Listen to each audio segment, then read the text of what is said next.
All right, I'd like to call to order the regular meeting of the Perry Municipal Authority, August 5th at 6:15. Roll call, please. Colnar. Here. Bond. Here. Dilbeck. Here. Ahern. Here. Marshall. Here. White. Here. Morrell. Here. Lyons. Here. Stroller. Here. I do declare a quorum. Reverend Kim Hayes from the Baptist Church is going to give her invitation this evening.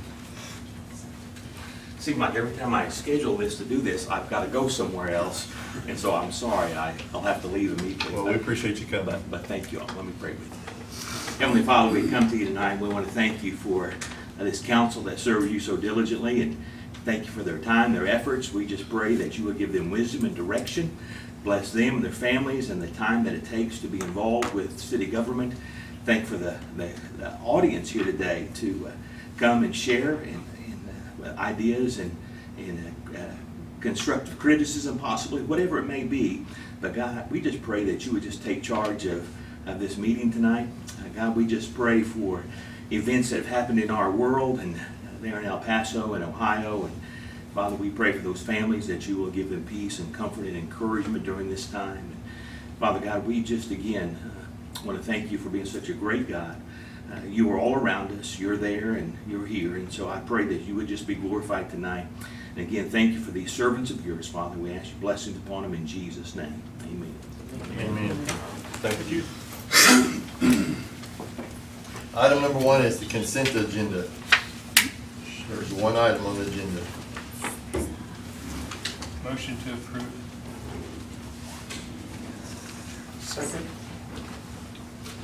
Roll call, please. Colnar. Yes. Bond. Yes. Dilbeck. Yes. Ahern. Yes. Marshall. Yes. White. Yes. Morrell. Yes. Lyons. Yes. Stroller. Yes. Thank you. Comments from those assembled pertaining to items on the PMA agenda. Seeing none, we'll move on to item 5, proclamation, accommodations, reports, and cries by the governing body.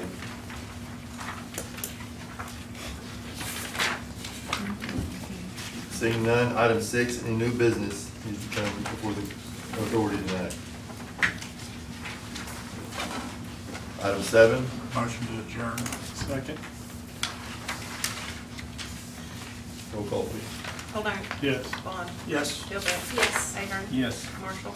Yes. White. Yes. Morrell. Yes. Lyons. Yes. Stroller. Yes, thank you.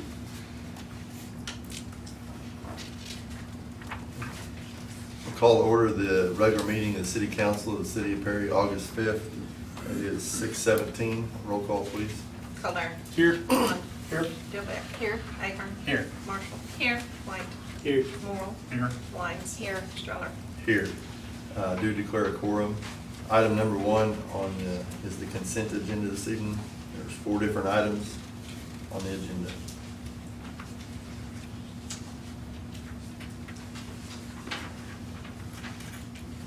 Make a motion to approve items A through D. Roll call, please. Colnar. Yes. Bond. Yes. Dilbeck. Yes. Ahern. Yes. Marshall. Yes. White. Yes. Morrell. Yes. Lyons. Yes. Stroller. Yes. Comments from those assembled pertaining to items on the city agenda this evening.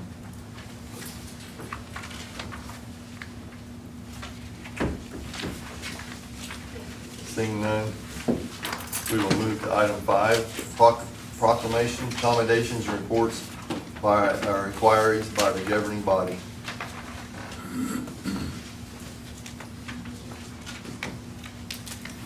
Item number 6, city manager remarks.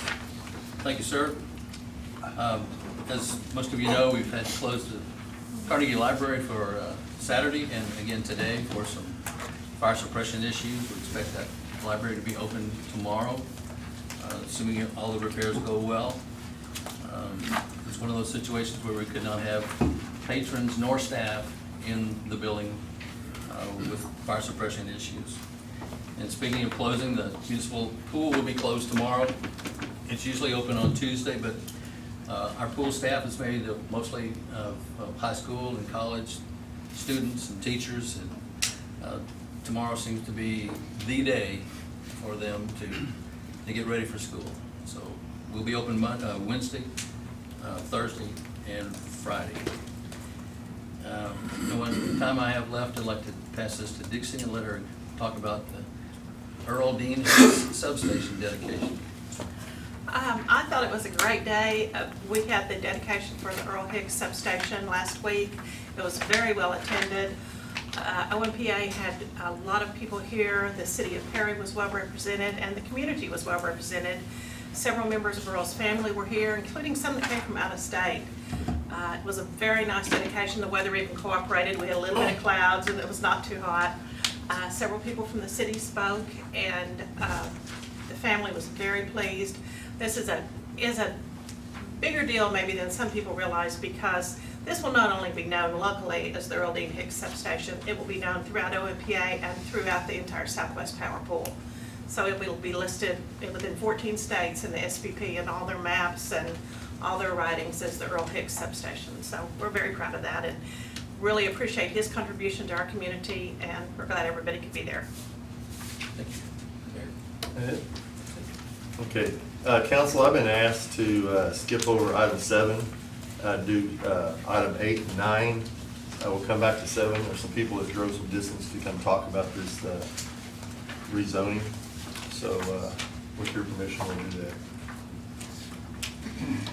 Item 8, receive recommendation from the Perry Planning Commission on the application by Wallace Engineering on behalf of the Perry School District applicant to rezone the southeast quarter of the northeast quarter of the southeast quarter and the west half of the northeast quarter of the southeast quarter of section 16, Township 21 North, Range 1 West of the Indian Meridian, City of Perry, Noble County, State of Oklahoma, and with the street address of 1003 North 15th Street, Perry, Oklahoma, hereinafter the property, to rezone the property from its current zoning of AG, which is Agriculture District, to SU, Special Use, and to consolidate the property with the northeast quarter of the northeast quarter of the southeast quarter of the Section 16 Township 21 North, Range 1 West of Indian Meridian, City of Perry, Noble County, State of Oklahoma,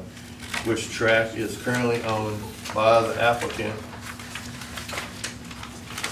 All right. This is the area out here for the rezoning on the corner of 15th Street for the new school. Does the Planning Commission have any recommendations? We recommend that it be rezoned as they asked. We do have a representative here tonight, Crystal Keller, from Wallace Engineering. If you do have any questions, council? I'm right here. Do you have any questions for me? It's pretty straightforward. It's also a lot combo, so it's if you're looking, do you have a packet that has the map in there? So it's a rezone of one of the parcels and then combine those so that they'll both be special use for the junior high. No questions? Thank you. Thank you.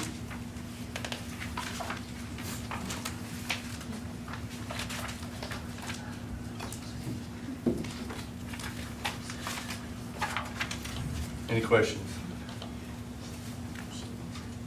All right, we'll move on to item number 9.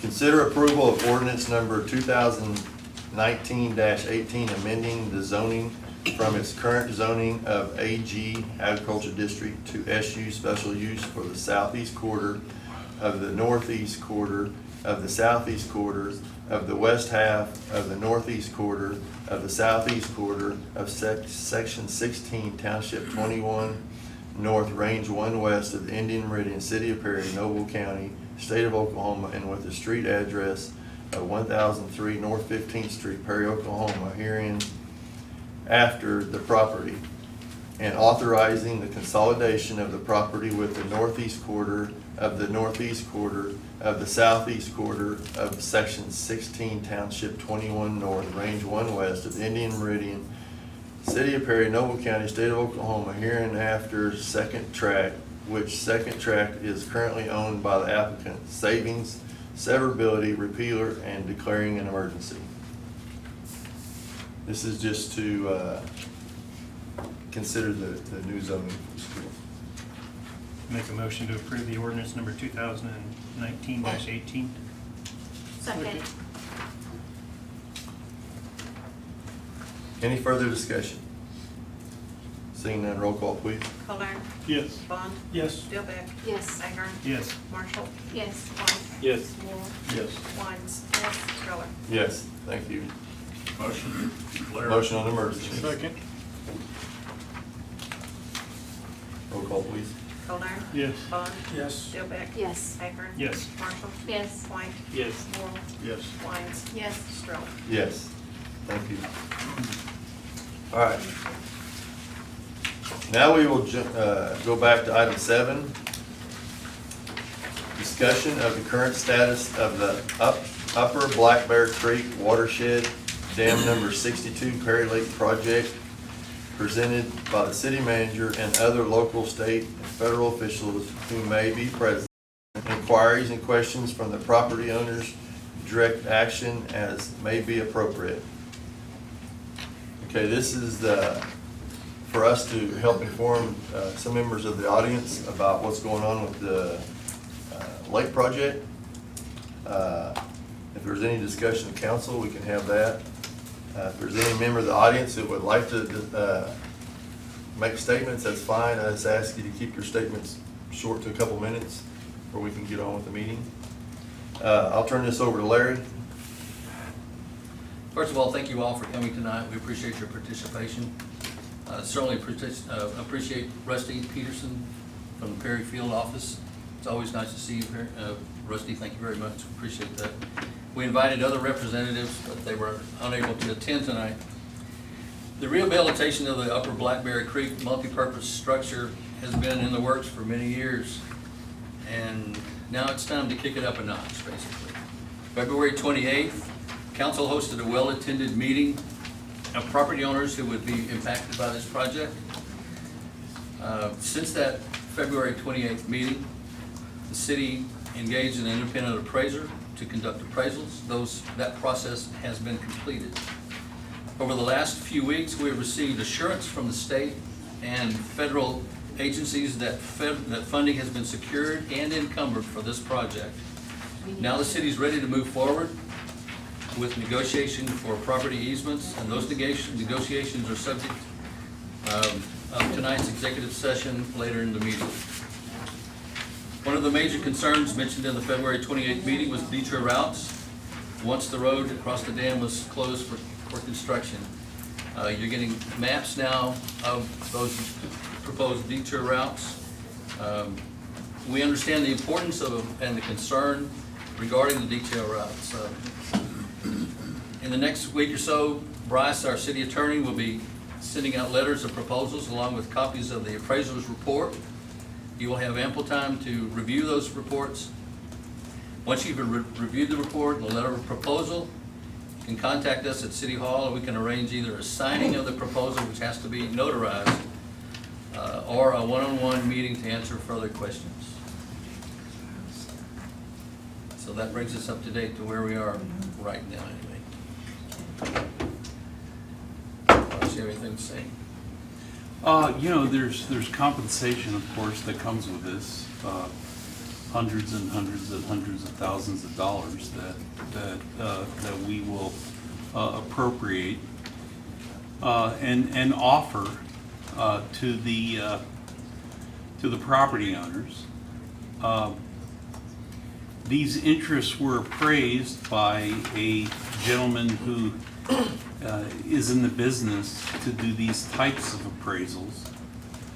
In fact, his fee to do it was $42,000, so you can imagine how much work that was and how much expense that was. But the city, the whole point of how much we can pay the fair market value of the interest taken. In many instances, the property abuts a lake, and a little bit more of it will be underwater from time to time. that may be the extent, you know, of the issue. And sometimes, in some cases, it's a half an acre, you know, or an acre. In some instances, it's a number of acres. In some instances, there can be an effect, you know, on the structures that are provided. But don't get anxious until you get the offer. To me, the offers appear to be very appropriate. And, you know, I would say ample, but someone else might say not, you know. But we're only obliged to pay the fair market value of the property. And the reason is the Constitution says that the city can't give any gift to any person, firm, or corporation. There's a constitutional prohibition to giving more than what's fair. Now, you know, the difference between what's fair and what's not fair can always be decided, you know, at the courthouse. And that, of course, is the last place where we want to go. We want to, you know, we're all neighbors. Well, I live in Enid, but most of you are all neighbors. And we want to work this out. So what I'm doing is I'm preparing the document, which contains your name as you took property. It's called an easement. It's called a flowage easement, and it contains your name as you took property, and then it includes your legal description. And then it talks about the actual flowage easement that we're taking on that property. Many of your properties are already burdened by a flowage easement, so this is in addition to that. You'll find these appraisals are 80, sometimes 100 pages long. And they go through market value studies of how they came up with the amounts. And then it comes down to a page where it evaluates the interest that we require, the per acre price that we're willing to pay, and then the bottom line compensation. In addition, there's a page on the appraisal which would be attached to the easement and would actually show that portion of your property that would be subject to the flowage easement. So there's a lot to read. But you know, it's interesting. It's about your property, and we will stand ready to answer any questions. So what you'll really be getting is a letter. But we have a duty. If we want to acquire an interest in real property, we have a duty to make a fair market value offer. That's our duty. In order to get that duty or reach that duty, we went out and had appraisals done. And so that's what we're offering, the amount of the appraisal. Attached to the letter will be this easement, which has the map, the flowage easement. And then in addition will be a receipt of compensation document in the event that we can come to terms. I'm over here every Monday for most of the day. And because the nature of this is contractual, I would like to be able to meet with you, with Larry or other members of the staff, meet with you, because if there's things that we need to work out, somebody's going to need to have to draft it. Now, if you're represented by an attorney, you can give me the attorney's name, but you ought to read what what we've sent and the offer. You can always get an attorney if you want one now or later. I think we've handed out copies of the proposed. Oh, let me tell you something else. I mentioned it in the letter, and that was 100% of the project has been funded by the federal and state government. We are still, as of today, and I didn't think we would be, but we're still talking about the road, and that's the road on top of the dam.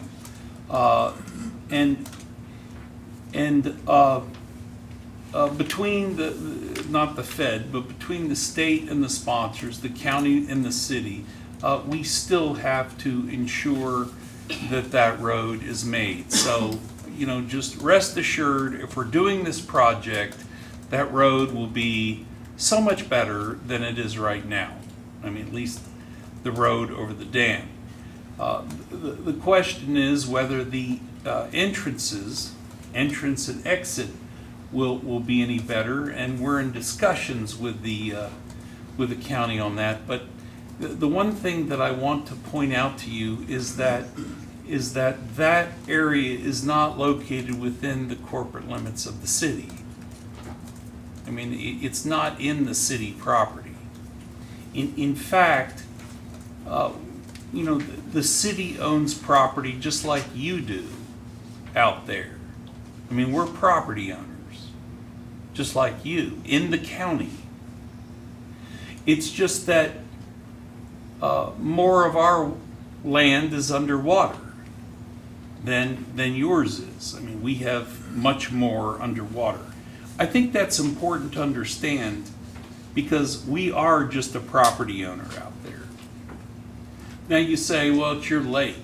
Well, it was our lake for purposes of for drinking water for years until we acquired Lake McMurtry. Now we use it together with Lake McMurtry, but it is mostly, you know, its major purpose is for flood detention purposes, for the agricultural uses which are made upstream.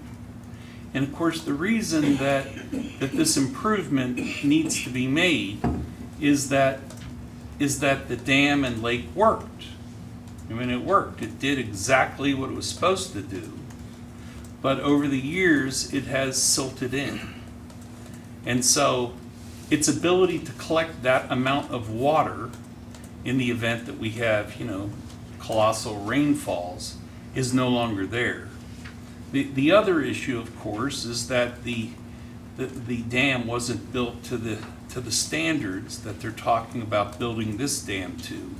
And if in fact it broke, I mean, it would flood, you know, Perry, you know, including the downtown to up to several feet of water. I mean, it would be a major holocaust down here all through Perry. So, you know, we're bearing this cost, a portion of the cost, along with the Fed and state, for safety of the public, for a bit of drinking water purposes, for a lot of flood control purposes upstream of us, and then for the limited recreation purposes that we have. The reason I think that that's important is, you know, although it's our, you know, it's our lake, you know, the road that accesses it is in fact a county road. I mean, it's in the county. One half of the county road to that first, you know, we own the property there, you know, as you enter that road from, you know, the highway, we own the property on the east. So one half of that road is actually ours, within the and that's within the corporate limits. But the balance of it is the county road, and I know it is in not the greatest shape. And we have spoken to the county about those issues, and of course, you know, with this latest flood and more bridges being out and more roads being destroyed, it's a you know, it has become even a bigger problem than it was prior to that rain. But the only way that this project is going to be done is if that road is put on, you know, at least the primary dam, the auxiliary dam portion of that road, or of that dam. I think that's, I really can't speak to this detour. Who put this together? MKC. Okay. Do you want to speak to the detour? Or do you have any questions of me? Yes. Okay. Hang on just a second. If you want to speak, would you please come to the podium and state your name so we have your record, have you on record? How many times can I speak? This is it. Well, then I don't want to speak right now. I have 3 minutes for it. Okay. And you and I did speak before, so Well- I'll answer your request. Well, I have a number of things I want to talk about. And, So if you want to, just come talk, Galen. okay, I'm Galen Dorman. I have the most to lose here. I have the house, which is going to be underwater, and I'm really concerned. I checked into raising my house, moving my house, doing all this stuff, and the cost is prohibitive, plus changing all the utilities. I'd have to do all that too. I bought land from Sid Groom, and I paid an extreme price for it, but you walk through, cut the fence, and it's yours. But if you pay for it, you know, you have to pay a large amount. What I noticed here is that all of you are new council members. I don't notice anybody here that was here the last time we started this in 2014. So it's been probably a learning experience for everyone, plus you have a new mayor. I was here. Oh, you were a council member? Yeah. Okay, but now we have a new mayor too. Okay, so the main thing, we're getting informed tonight, and I'd like everybody to be informed. Most of us over here can't really tell what's going on yet because we don't really have enough information. And this last flood, it went through, it went under my house. It was 12 inches over the spillway and 400 foot wide, and it was flowing. And it went through. I talked to the guy that has the spillway land behind. He said he didn't have any damages, so the dam worked. Everything was fine. Now we want to change it and fix it. The landowners are for fixing it, most of them, but they're not for raising the water levels. And I asked the engineer at the last time, we're going to get together. Larry's going to get me with the engineer. There's supposed to be some parameters on there, and I haven't seen the parameters, and I can't tell if we can raise it 6 inches, a foot, and what they want to raise the spillway, which holds the water, they want to raise it 1.6. That won't affect me as much, but it will affect the landowners because they'll lose 70 plus acres. I don't know how many, but some of us have more to lose than others in land. I don't, because I just have probably an acre or two. But the whole deal here, I think of is common sense. We need to use common sense to try to think about these things because we're spending all this money. We have the federal money, we have the state money, but now the city with the roads and putting the roads in, that's a big concern of mine because my road right now is probably 4 foot from the top of the water level. When they raise it close to 2 feet, it will be 2 feet. The wind comes from the south and covers the whole, the waves will cover the road and probably erode it. And I asked last time about getting my road raised. Well, it's a county road, so they said it will probably be a low water road. Well, then I can get in and out when it's low. But if it comes up, then I won't be able to. Some other things I was thinking about on the roads. If you look at your map and you see the detour which says Gunsmoke Road and it's in pencil, or I mean it's in pen.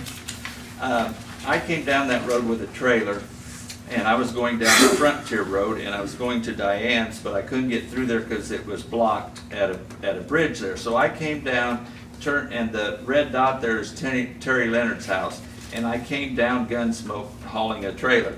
When I was going down it, I got to the middle there, close to the interstate, and the land had, the road had grass growing in it. I thought it was a trail, and I thought, what is going on?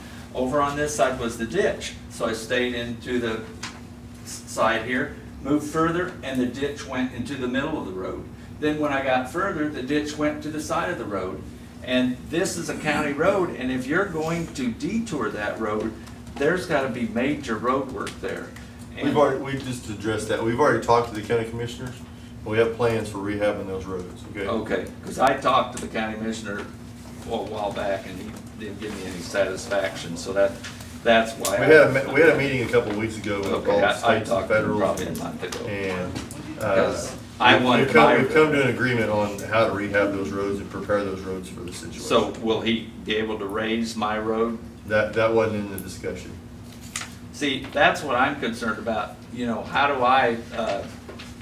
we tell our complaints about different things when, you know, it's pertinent to us, but maybe not to everybody else, but it seems to me it's pertinent to the whole project, because I don't know, is there a term that you will be made whole, lawyer?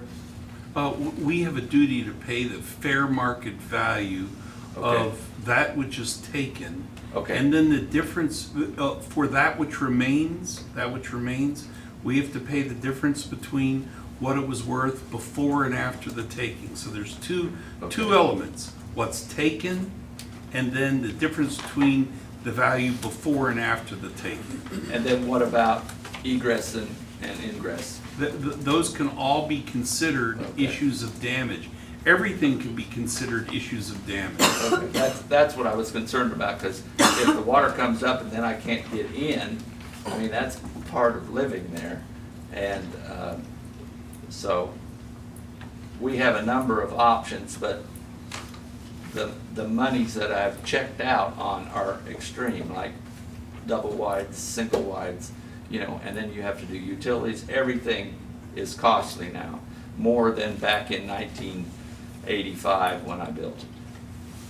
So that's why I'm concerned, because it's gonna cost out of my pocket a number of thousands of dollars to, Well, yours, you know, I mean, I can't tell you what the number is. It's a big number, okay. okay? I Well, mean, to me, I checked on these movings and the new house and all that, and it's a big number. I know, but I'm just, I mean, Okay. I'm not saying Okay, it's, that's- I- I'm not saying it's a, you know, I mean, Yeah. it may not be what you want, but, you know, I mean, Yeah. it's, Well, this that's isn't that's being, just what. this isn't being nickeled and dimed, okay? Okay, In my opinion.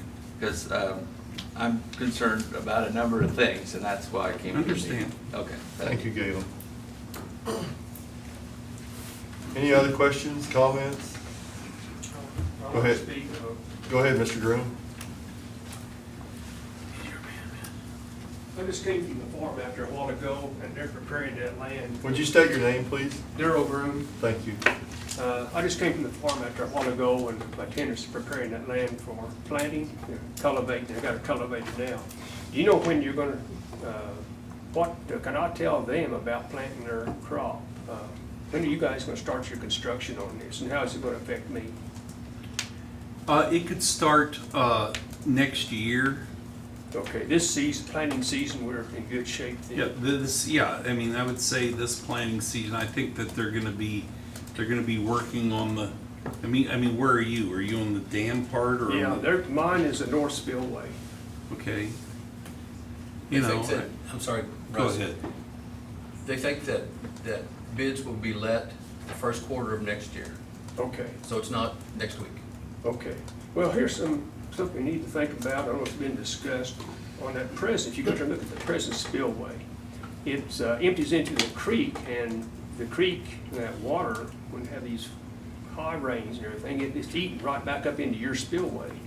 This new spillway is gonna do the same thing if you don't go downstream from the end of the spillway and do some rehab on that creek, and I don't know if anybody's thought about that or not. I do know they've made some changes in the construction design. I can't tell you exactly what that is, I just got the report just last week. But I'll look into that and see exactly what, I know you and I've talked about that before. Right, and the other thing, I mean, of course, I've talked to you about it, and maybe the other people don't know, where this spillway is, it comes right to the corner of that wheat field, and it cuts me off from the south part of my farm. My pond is on the south side, I can't get cattle on, you know, during your construction, before and after the construction of it, it isolates my north part from the south part of the farm, and that's where my cattle have to get down there to water. Also, there's an oil well down there, it has to be serviced, and it cuts me off from that. If I have to get in there, I have to get in and out, right now, when I have to get in with the trailer and brush hog, I have to unload my tractor out there on the road, because I cannot go down a steep hill and make a turn without turning it all over. And I've talked to Larry, he said he used to be a truck driver, he knows what I'm talking about. We've got oil field equipment trying to get in and out of there, and they're gonna be suffering the same thing. They cannot get a workover rig in there without turning it over if I don't have a proper way to get in and out of the property. The well is on the south side of the property, not too far from that pond, and you're isolating me from getting to it. And we need a ramp. I've talked to him about, I'll even let you use part of my property to build a ramp in there so I can get into my property without turning stuff over. And I know, you understand what I'm talking about. There has been a change to the road configuration. Okay. And the other thing, when we take this land out of production, my tenant, who suffers that? Who's gonna pay for that? Loss of crops and stuff like that? Well, that would be to the extent, I don't know how much of your property, we're taking. I don't know how much it's taking, but, the value, the fair market value of that which that we would be taking, would go to you and or your tenant. Well, tenants come and go, they change tenants, so I have to make that adjustment. I can't overcharge them. I can't charge them for property they can't use. Right. So I have to be the one to make that deal with them, and tenants change from year to year sometimes. So I'm trying to find out what you're gonna do for me. I think the thing is that when we set up these meetings, I really want like a list of what your issues are. Now, I've given a list. Right. Yeah, I've got one. Okay. But I may have some more things to come as times come The along. list is long enough now. Okay, all right, well, you're familiar with what I'm talking about. I have, yes, sir. Okay. We've talked about it 4 or 5 times. Okay, Yes, sir. thank you. And I appreciate Thank you, your Darryl. input, Gail.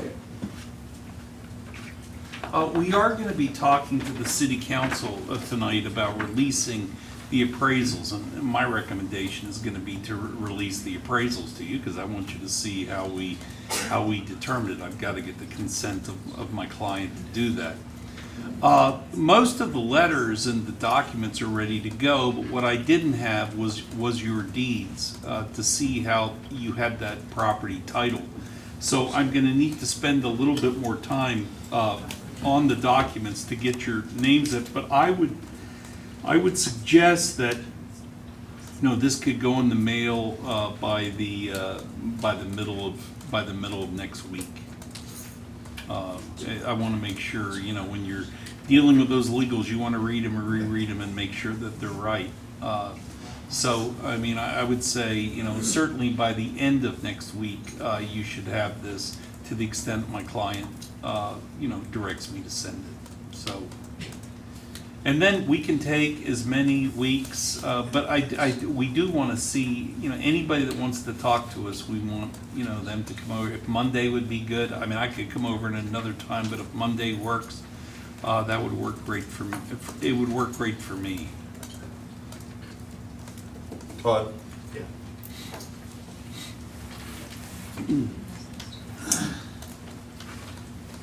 Todd Woods. We got the letter in the mail, and it was addressed from an attorney's office, which wasn't on letterhead. That was a concern of mine because I didn't know what was being represented. Anyway, that's really not the point. The point is, number one, in the letter, I don't know if any of you all have, did any of the council people read the letter that was sent to the homeowners, the landowners? It's in the packet. It's in the packet. Okay. If you read that, and I'm sure it wasn't approved by the council, if I'm not mistaken, it specifically states acquire land, and you can read that in the letter. We were informed that there would be no acquiring of land by Mr. Pennell here. We were informed that the land there would be an easement acquired. No big deal. Address that one. And then the other one is... I don't understand your issue. What do you mean you don't understand the issue? Well, look, you don't have to be smart with me, There Todd. is an issue Okay. of acquiring land, or there's an Okay, there's Todd, an can issue. you, no, just The question for a is, second. is it an acquisition or an easement? That, simple question. Well, it's always the acquisition of an interest in real property. The real property in this case is a flowage easement. Who will Okay. title be under if an agreement is made? It will still be, unless the property is taken, okay, which may occur with respect to some of the dam property. All the ones that I have done to date are titled as flowage easements, and the property would still be titled to the property owner. It's just that some of the property, if it's underwater, if it's subject to the permanent pool, it would no longer be of any use to the landowner. But title would retain with the landowner. Currently, all of the documents I've drafted so far, the flowage, it's subject to a flowage easement, and I have not structured any of them to be deeding over title. I have not structured any of them to be deeding over title. Now, I am going to be speaking to the state commission attorney, and I spoke to her today about that issue and actually raised this issue with her. And she said that with respect to both the temporary flowage easement, that's when water will sometimes be on your property, and the permanent pool, where theoretically water will always be on your property, both of those can be accomplished by means of a flowage easement. Okay. And the other one was this is my wife, Christy Woods, I think most of you know her. The other one was the time dates for the You said documents. Letters possibly the end of next week, Uh-huh. okay? Yeah, And that's what, I want to make sure all the documents are correct, but, that's what I'm hoping. timeframe for beginning construction, we weren't here at the meeting in February, so we're trying to get back up to speed with that. Well, part of that is going to have to be the ability to acquire these interests, these flowage easements. Because, if we don't have them, there is going to be no construction until we have acquired the interest that we need for this project. Well, the Maybe. bid letting is the first quarter of next year. Then you give them 45 days to respond, or perhaps longer, the contractor. Then you have another 30 days to be reviewed by consultants. Then you're almost into the middle of next year before anything starts. If it were possible to If do it it were- that if time. everything goes right, and it's possible, yeah. Rusty, have you heard anything different? No, Okay, you're still on target. okay, good, thank you. But these rights have to be acquired, because the contract cannot be let until the interests are acquired, okay? And that's why, we need to get together, we need to talk about this. But if we are in fact going to build this dam, at some point, the issue is gonna, the issues on the flowage easements will have to be decided. And if it has to be decided by a court, that's what it has to be decided, Well, I guess the only thing that I had to add, when a letter is sent out, probably needs to be gone over, because we're not all attorneys out here, and when someone says something about property acquisition, we probably need to understand what that acquisition is. And I appreciate you explaining Thanks. the intent. Okay. Thank you both. Wayne?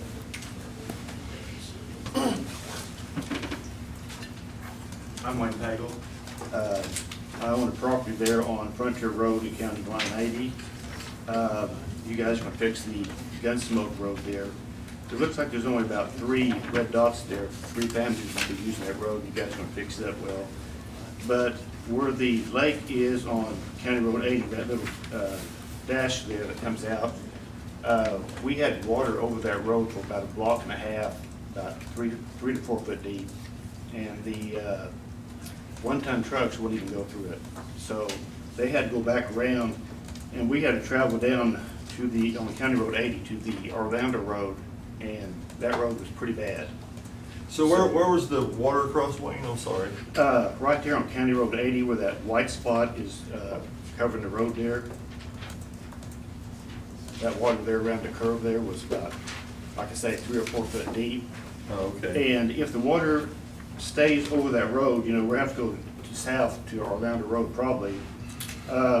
And in between our place and the lake, there's hay meadows there, and that's gonna be underwater so that people can't get to that hay meadow. So that's another thing to think about. Is that your hay meadow? No, that's the city's. Okay, it's the city's, okay. So it's gonna be, if the water is up and the dam is raised, that water will be over the road and they can't get into the hay meadow, either from the east or the west. So, something to think about. All right, thank you.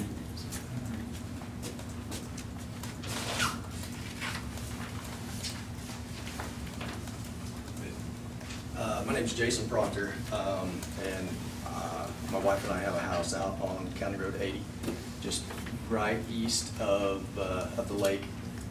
I guess our big concern, and I know you've talked to it some this evening, you've got a really detailed plan on the project itself, acquiring the easements, but the roads are still a very large concern for us. You've talked about appropriating funds with the federal government and the state government.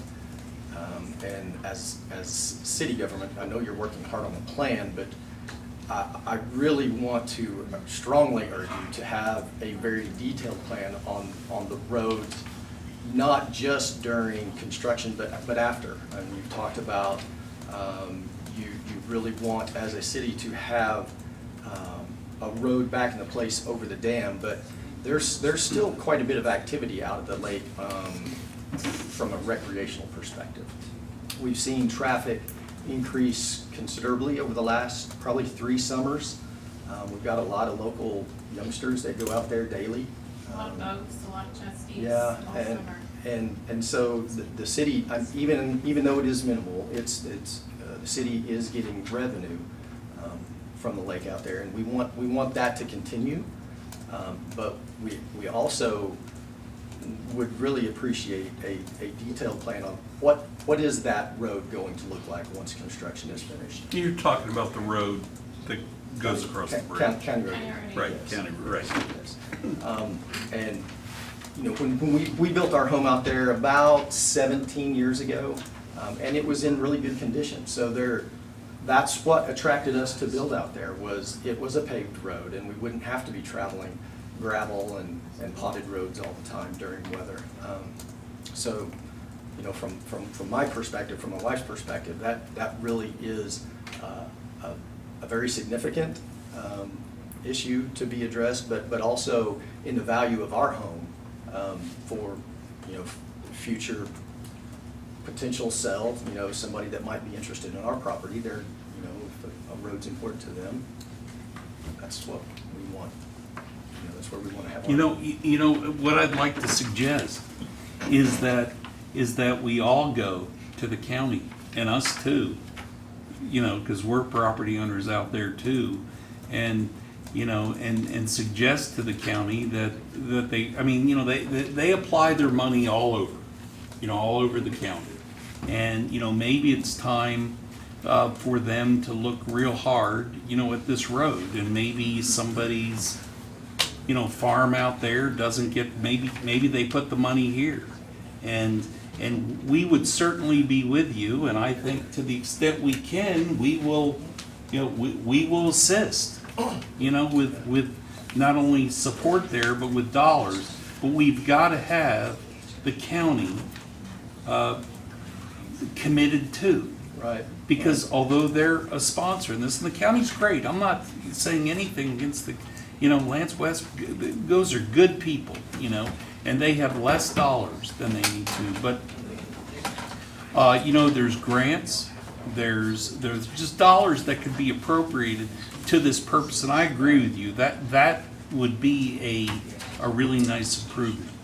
I guess what a real strong point that I want to make is I applaud you all for the effort in rehabilitating the dam. You're asking us to come with good faith and committing some of our property to allowing that to happen. What I want to challenge the city with is give that same effort in asking the county to commit to rehabbing that road.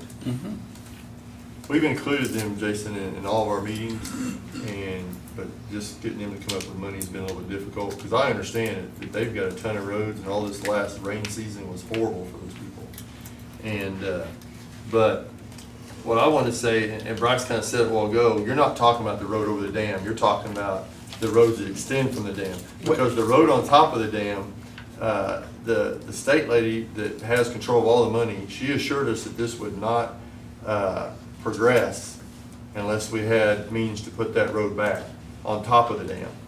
And I think there's some assistance that we've all talked about that's gonna happen. The road on top of the dam is gonna happen. But it's the roads on each end of the dam that's a concern to me, and maybe that's what you're talking about more so. Well, talking to the road on top of the dam, is it, would it be asphalt? or Yes, would it'd go be back, concrete? So it'll be brand new asphalt. Passable Yep. asphalt. Okay. That's certainly something that we really push for. The mayor certainly has really pushed for that. Yeah, and we appreciate that very Yeah. much. Tammy's her name, the state lady, and she has all the funds for the project, okay? The feds put up 65%, the state has put up 35%. We have those monies secured for the project.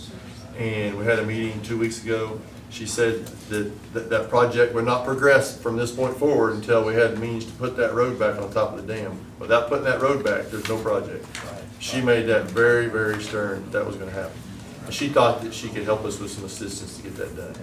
So, my concern is the road north of the dam. Right. Getting back to Highway 64, I know it's in pretty bad shape. And that's the thing that we have, the city's concern is that that's more of a county road than it is a city road, but at the same time, it leads to our property. Right. So, it's a concern of ours, and we have to work through that. And as homeowners out there, we kind of get it's not ours. Yeah. So it's hard for us to get, good, clear answers to the questions that we have. Just even on maintenance, on mowing, we always seem to get this. It's not us. Yeah. And so that's why in your plan for the dam, I would ask that you have that same level of detail on the road from the highway all the way down to the lake and past, for those folks that have asphalt for their house too. So, I appreciate that. what else? Timeline, I know you talked to that sometime, or starting bids in. How long will the project last? She said 15 months. 15 months.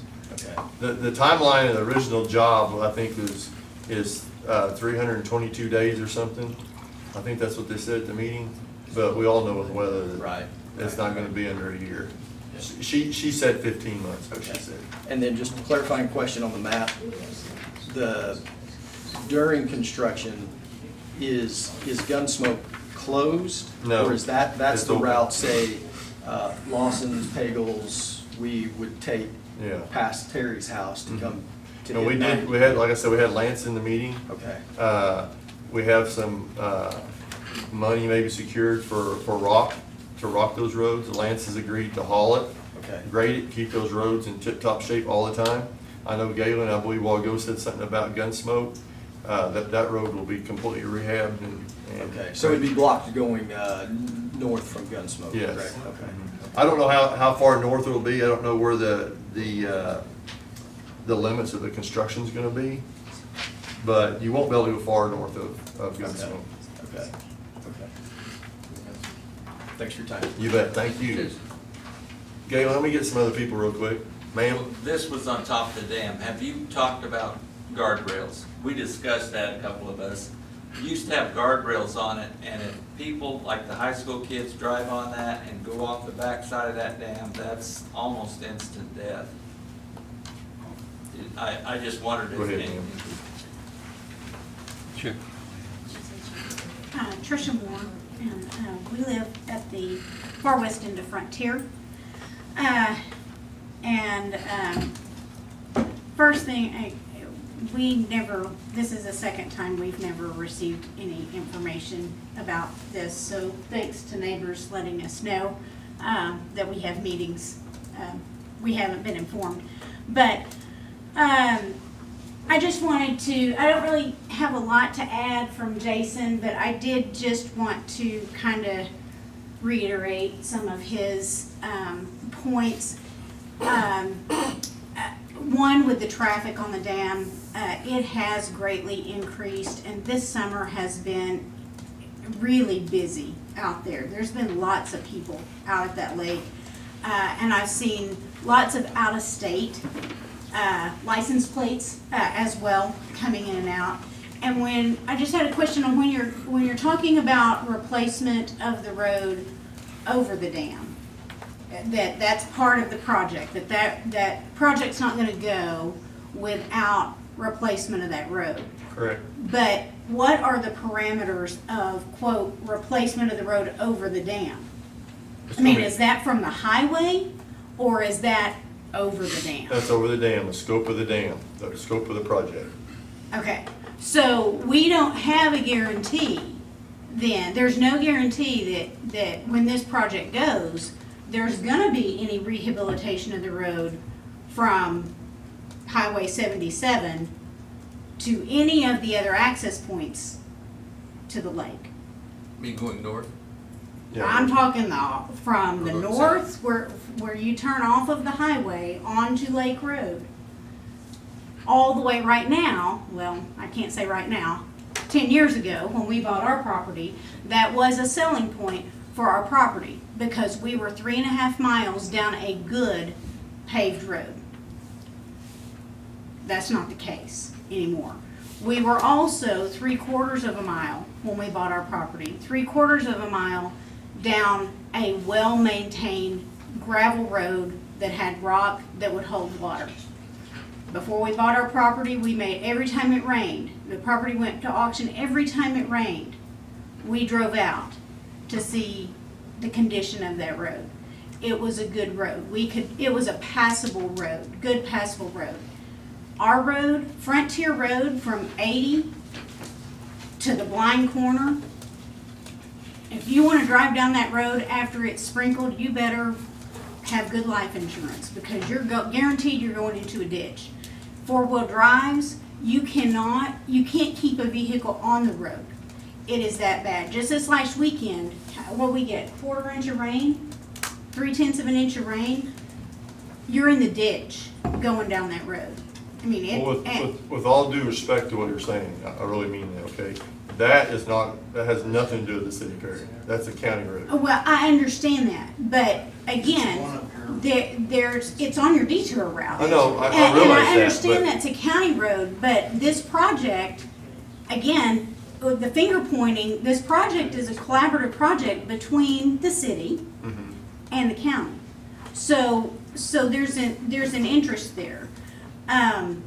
But I just, Jason's point on the lake road, and when there's access points also to that lake that have been closed for a few years.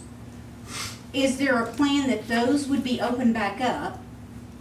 And if they are gonna be opened up, there's, concerning the road, this would be off of County Road 80, that's beyond where the dam's gonna go. Are those gonna be accessible? And has that been thought about as far as maintenance of people getting in and out of that area of the lake as well? So that's just kind of road stuff. And also more, and I brought this up with the appraiser, a little bit more on the road, back on Frontier.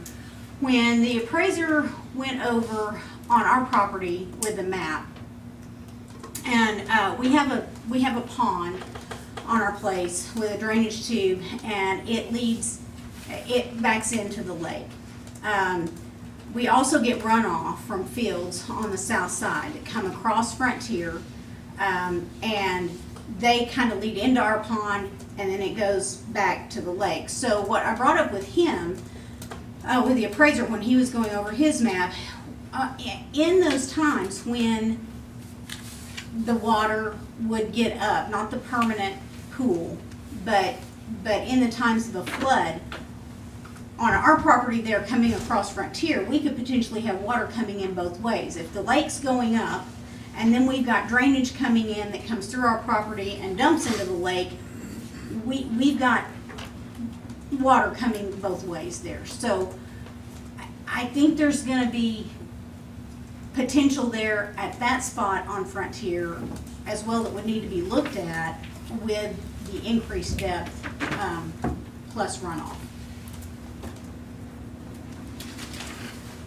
Thank you. We'll look into that, thank you. Terry?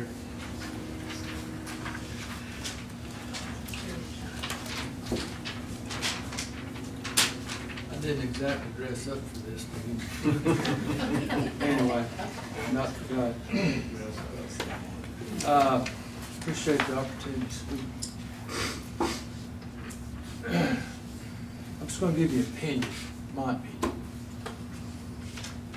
I haven't really been given to me an adequate reason why there's a need to raise the water level.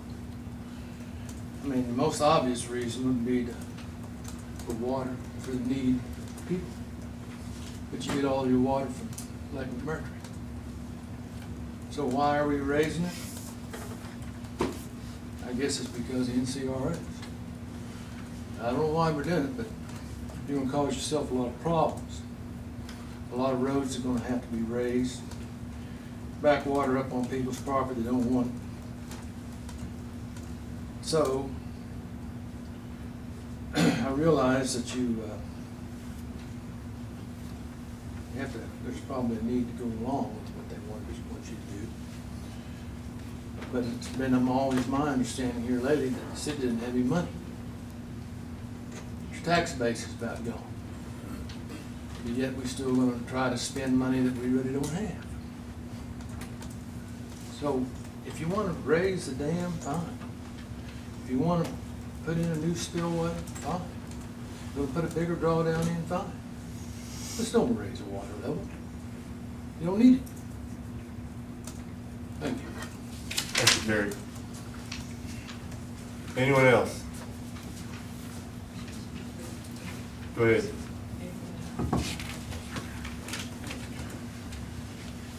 Hi. Hi. My name is Mona Bale, and for a while they were saying, well, your property is the bottleneck, it's the serious part. Well, we found out that Galen's is actually in worse shape than ours. We have the smallest amount of acreage. It's just where we're situated that makes it kind of interesting, because if you've been out and surfed around there, when you come down the road and you dip down in the spillway and you come up, look to your left and there's our house, and you look to your right and there's the lake. And we bought our place 2001,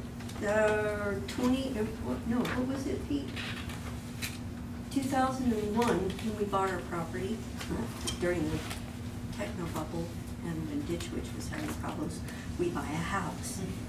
And then we had a child. So it was a lot of fun, and we love the place. It's never had an identity. It was part of the section, and then it was reduced down to 5 acres, and then it was in sale reduced down to 2.5. Now we've got the smallest amount of property, but originally they were going to take 1/3 of our property, and we only have 2.5 acres. And I have like 87 trees that I love and maintain.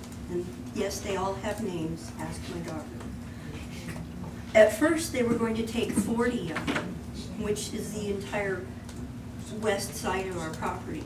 And I was completely floored. I cried for a very long time and prayed for a very long time. They've now reduced it down to, we need 6 of your trees. But the scary part is, my husband was in the bathroom when he saw this part. They came out and they did their survey, and he's looking out the bathroom window. And there's a survey stake with a little orange tassel on it. It's 2 feet from our front door. It's called limit of construction, which means the big tree that we have a a mimosa tree that would fill this area of the room. It's very old. I think it's found the big vein from the lake. It's very big. It was scary to look at it. We even had one of the ladies on the crew step out of her truck and go, my God, it's 2 feet from their front door. Limit of construction means my entire front yard and all of my gorgeous trees, my peach trees, my cedar trees, everything that I love, it's gone, completely gone. So they've been kind in working with us and inching their way westward, ever westward, to what they own. Because we only own 1 foot outside that chain link fence. That's it. My fear is, how are we going to get in and out of our property, except that it's going to be a rocket launch if it goes straight west? If they turn us to the north, that's going to be a pain in the butt for the guy that picks up our trash, Joe Mount, because he has to do some convolutions to actually pick up our trash. And then there's the issue of our power line, the water meter, the fence line, the trees, and then getting in and out of our place. I don't know what this is all going to look like, and it's very scary to me. And I pray a lot that the farther west they move, they're moving for me in the right direction, because you guys own all of that property around the lake. And we own a foot outside our fence, and it's very scary. And I leave it in God's hands, because I don't know what you guys are going to do. And I just really hope that in the process of doing your improvements, that you look at the lives intimately of the people who live around the lake. Because my prayer was, before they did this, if they'll just come out, Lord, I know that if they see how we live, it will make an impact. And they came out and they were all floored. They were like, wow, this is a park. Yeah, it's where we live. We love where we live. And anybody coming out there would mistake it for a park, because it's our blessing. Thank you for that input. Thank you. And I didn't sign permission. Oh, sorry. Anyone else would like to speak?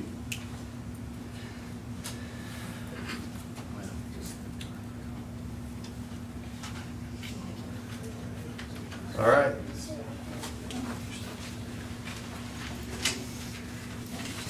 Is there any action that we need to take, council? No, I mean. We'll do that in executive. Yeah, All right. briefly talk. You know, if you wanted to move to executive session now, I suppose we could take it. But I mean, I think it's gonna be basically what I said, unless you correct it. I mean, otherwise, we kind of gave you the plan. I don't care. Let's finish up. I just didn't finish. Let's finish, and then we'll go to executive session. Okay, fine. All right. We're gonna move on to item number 10.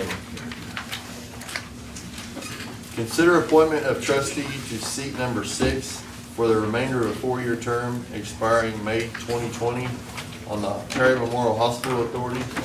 Nomination of candidate should be made by Ward 3 councilperson. The person that's holding this seat, Mrs. Gloria Main, has resigned. And so we need to fill this seat, which would be just a little bit less than a year. So if Ward 3 has any nominations they would like to make for this, or we can hold this over for another council meeting.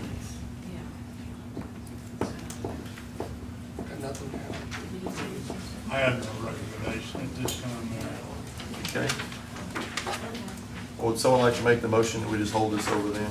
I make a motion to table the item until the next meeting. Yes, sir. Roll call, please. Kohler? Yes. Vaughn? Yes. Gilbeck? Yes. Iker? Yes. Marshall? Yes. White? Yes. Morrow? Yes. Wise? Yes. Schiller? Yes, thank you. Item number 11, consider approval of the following payments to MKC Engineering professional services rendered through June 18, 2019. $7,595.75 for engineering and survey services for 2018-2019 street improvements. Here is our park and Park Drive and 8th Street design, Park Street easement development, and review meeting trip to Perry, $416.50 for 2018 street improvements, ODOT permit renewal and construction startup, answering construction-related questions, and the AT&T conflict, $1,049.13 for 2019 drainage issues, library construction review, and stream embankment collapse.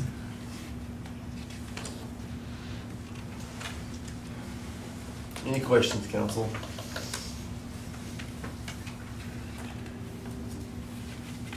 I will entertain a motion. Motion to approve?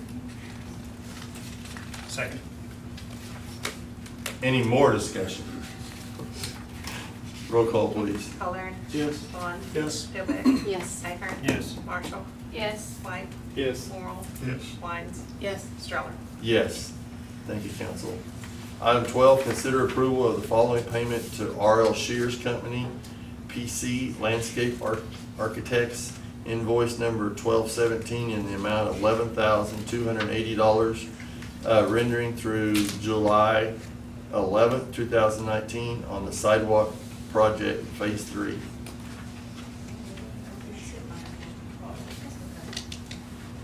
Motion to approve the invoice.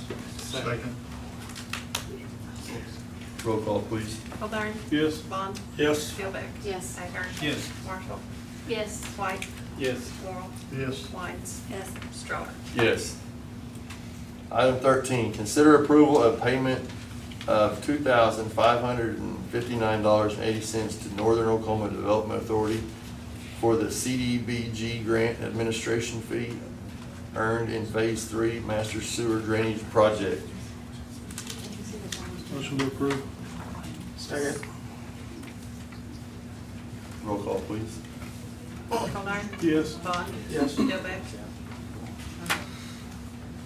Philbeck. Oh, yes. Ahern. Yes. Marshall. Yes. White. Yes. Morrow. Yes. Wines. Yes. Stroller. Yes. You only get one of those, okay? She was giving it some real thought. I'm like Brian Nudger or something. Okay, item 14, vote for trustee to Northern Oklahoma Development Authority Board of Trustees. All right, this is a real unique situation.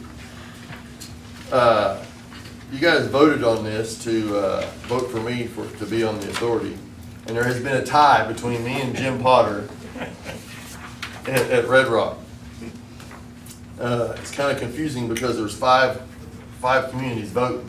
Somehow we come up with a tie. Somehow we did, so we kind of figured that us and Red Rock were the only ones that voted. So, I'm asking for you guys to nominate me again for that position. We're having a runoff, me and Jim. I nominate. Second. Thank you. Roll call, please. Colern. Yes. Vaughn. Yes. Philbeck. Yes. Ahern. Yes. Marshall. Yes. White. Yes. Morrow. Yes. Wines. Yes. Stroller. Yes, thank you. Item 15, consider approval of payment of $353.60 to the Cowden Group Engineering LLC and engineering services and reimbursable expenses for the Perry Tandaco Trail project. Invoices in your packet. Motion to approve. Second. Roll call, please.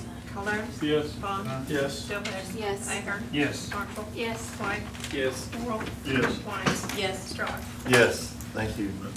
Item 16, consider appointment of at-large trustee to the Board of Trustees of the Oklahoma Municipal Retirement Fund. If you go to tab 16,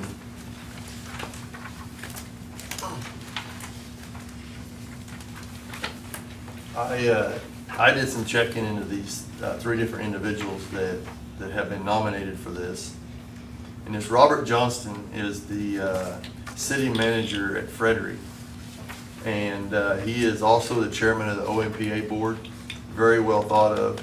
And above all of that, he actually made the trip here from Frederick to come all the way up here to the dedication of Earl's substation.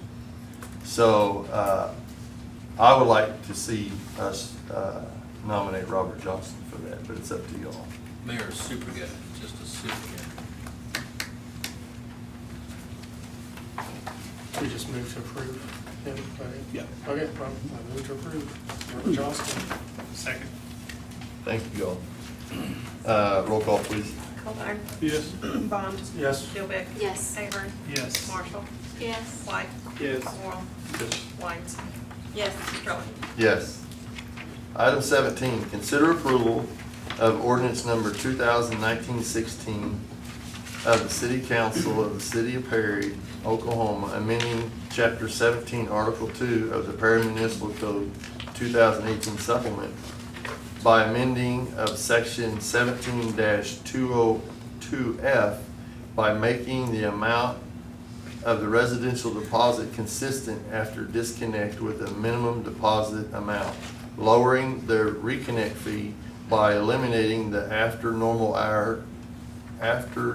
business hours reconnect fee by the amendment of Section 17-202G by adding the drainage fee to the utility crediting procedure, providing for repealer savings clause, codification, severability, effective date, and declaring an emergency.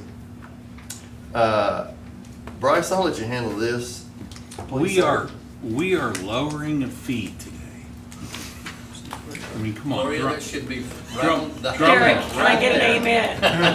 Come on. I mean,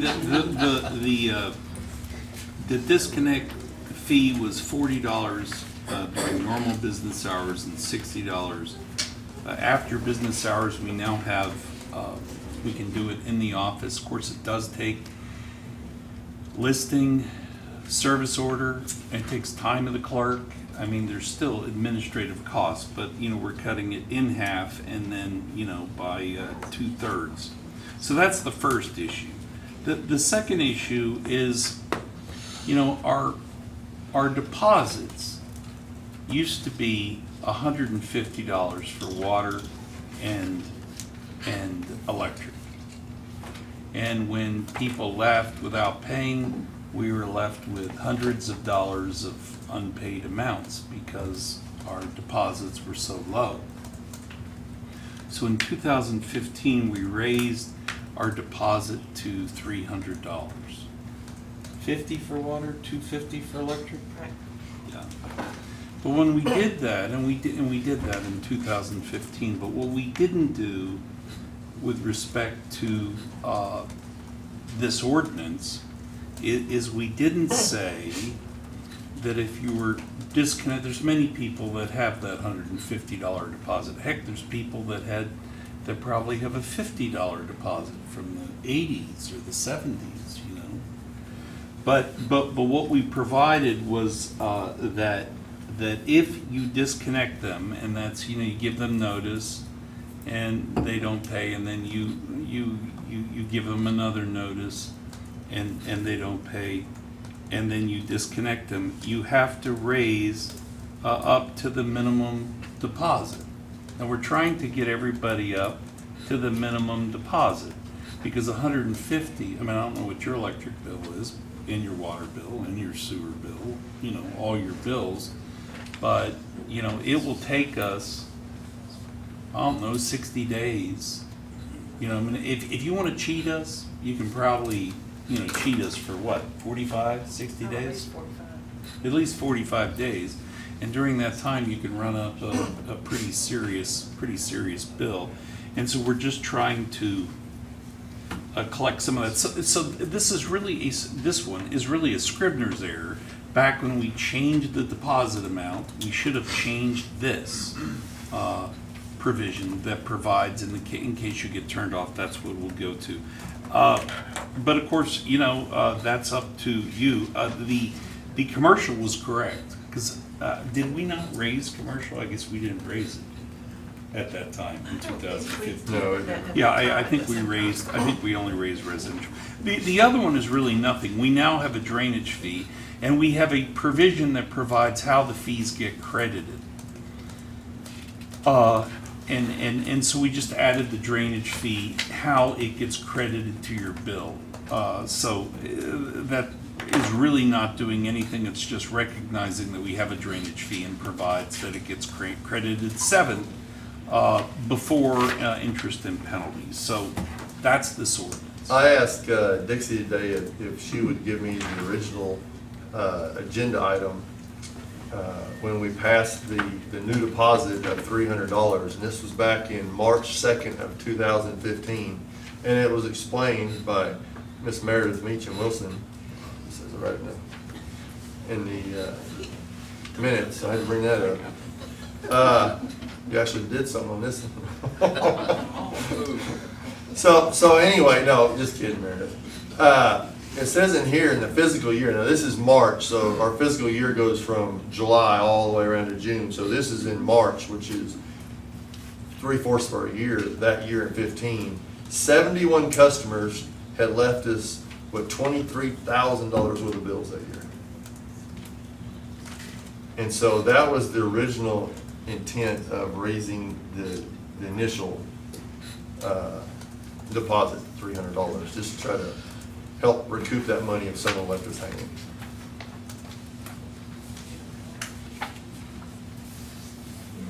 Did I read that correctly? That it would also be $50 each additional time that they needed to be reconnected? Plus the $20 service? It did say that, I believe. Yes, yeah, just said when somebody is disconnected, they also have to raise it. Yeah. And when did it go to a $300 deposit? March 2nd, 2015. So anybody that's put a deposit or come into our community since 2015 already has the $300 deposit. Yes. So if their electricity got cut off, then they would have to pay the $70 to get it turned back on. Is that? Yes, They don't. they would pay a And a $20 new $50 reconnection deposit. fee and a $50 additional deposit. Yes, that's true. So effectively, you would be basically making somebody who's lived here before 2015 pay the additional deposit if something happened and they weren't able to pay their utility bills to get them up to the $300. So not people who have been skipping town or anything like that, but residents who have been living here for at least 3 years. Is that fair? Am I reading that right? 4 years, yeah. Okay, because this has affected my family, and I'm sure I'm not the only one that this has affected. I've traveled, this is the only bill I have that's not an electronic copy. Or, electronically comes out on my bill. Things happen. People go on vacations. People have farming communities. They've got other things going on. So when people move in 2015 till now, we're already collecting that $300 deposit. What we're really looking at is raising deposits on our residents who have lived here for a minimum of 3 years, if not more, if something happens and they've not paid their bills. So I understand that we've had $23,000 that we're having to pay as a community, but you're asking for us to vote on changing that for citizens who are staying here, not ones who are coming in. And I have a concern about that, and I don't think that that's really the way that we should go. Taking residents who have been here, who have been paying their bills and have had a mistake or something happen that's caused them to not pay their utility bills.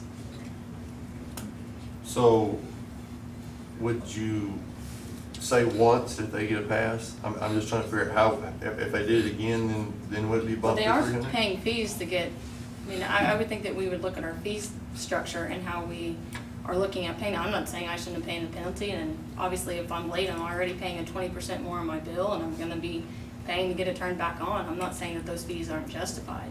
I'm just saying to come back and say you owe another deposit, or whatever that deposit may be, to you back up to today's deposit, doesn't seem to me that that's how you would want to have at least residents that have been here since 2015. Well, I understand what you're saying, and I agree. But I'm saying, what if someone becomes, just for some reason or another, they get cut off next month? Okay. And then down the road, 6 months, they get cut off again. At what point do we say, okay, you gotta go to $300? Well, I don't see anything in here that would change that. I mean, they would, at some point, they would be paying the in your case, what would change, I mean, today said that we would have $300. If this came into effect, they would be paying the $300, and if they get cut off next month, they're gonna be paying just 70, and then 70 the next month. And so what does the $300 or the 150 or whatever that would be, what does that gain? That gains a deposit in case they leave town on us. That's the intent of it. Now, I'm not saying I disagree with you at all, I'm just trying. Right, no, I'm trying to understand also, I don't see, those don't appear to be people that would be skipping town to me if they've been here at least since 2015. And the only people, I mean, the only people that are gonna get penalized are the ones that are going to square up. People that don't square up don't get penalized, they're gone, right? And it's the. Well, it's up to the council. No, I'm just trying to understand. I see your point, and. So is it just the $50 deposit? So if we were to leave, I've paid everything. If I leave, I get my $300 back, right? It's a deposit. Do you get this $50 back as well? If Yeah, you've if had it's a to? deposit, yes. I mean, yeah, it's your money. If it's not an interest-bearing account, it's just. So Yeah. if I get cut off and I paid the $50, I could have $350 when I leave if I'm squared up. If you do it a bunch, it could be higher than 350. Right. I'm trying to keep the math simple here. Just trying to keep the math simple. Right. No. I think the thing, on top of these issues that we've talked about, the thing that concerned me was, in a lot of cases, this isn't gonna be people that can afford, or, people that can afford this isn't gonna happen as much, and if it does, it's gonna be by mistake, and they can settle up, and it's not an issue. But, I wouldn't say it's not an issue. I Well, think anytime you have this type of fees, you're and you've right, been you're here right. since before 2015, but. I see that being a concern. What I mean by that is, it's doable. It can still be handled. It's not pleasant, it's not something you want to happen. But chances are it's an emergency. The thing I didn't like about it was, even on the lower income scale, which is probably where this is happening more, they're gonna get cut off because they couldn't afford it, and then when they come in, we're gonna nail them with another $150 and a $20 and a $50 on top of what they owe, plus, I mean, can they do that? Of course, I we mean- can't, give away services. I mean, no, we can't can't. give And gifts that's- away. and that's So, what I'm so we have to asking. collect it. And that's why taking it to a $300 deposit, at least the council in 2015 thought that was reasonable because that's about, I mean, is that not about how much money, at least that much, Right. if you wanna leave? Yeah. You can Most gig bills us for are- about $300 or more, right? Oh, absolutely or more, but I think that was about the average for the 45 to 60 days that people were leaving us with. That was about the average, was 300. So- That's where we arrived at that. Just making sure that we get back as best as possible that which we've credited, because, this is credit. You get the electricity free, you get the bill later. And so that's what the thinking was. I But, just thought for the- but they're your policies and you could make them however you want to make them. I just thought, how do we explain that to someone who's already been cut off, and it was really because they couldn't help it? And then we tell them, well, you're gonna owe us another couple $100 on top of that. See that point too. So I also have a question about the reconnection after the normal hours. So that does that mean that your only option is to have? I am told that we do not do and we haven't done reconnections after hours. That's, yeah. And it's because there's nobody there to take the money. So, I mean, if somebody comes in at 5 o'clock, we still have them reconnected. We don't say, oh, it's 5 o'clock, we're leaving.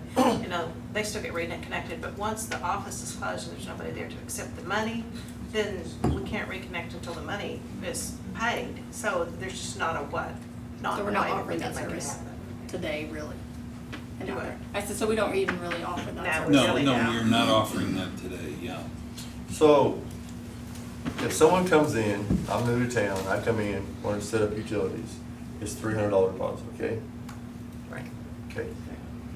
Jamie alluded to that she made a mistake and had to up hers to 300 already, right? Is that what you said? I'm not a $300 deposit if I leave, yes. So you had, yours is at 300 now. You had to up it, okay? Yeah. So is that already in place now? Are we already doing that? See, we were already doing it because, like he said, it being Scrivener's error. At the time that was changed in 2015, that was all of our understandings that that was changed. And we only caught that, one of the ladies up front brought it to me just in the last month or so. And I took it to Bryce, and when he was redoing this ordinance, we said, we'll get that corrected while we're at it.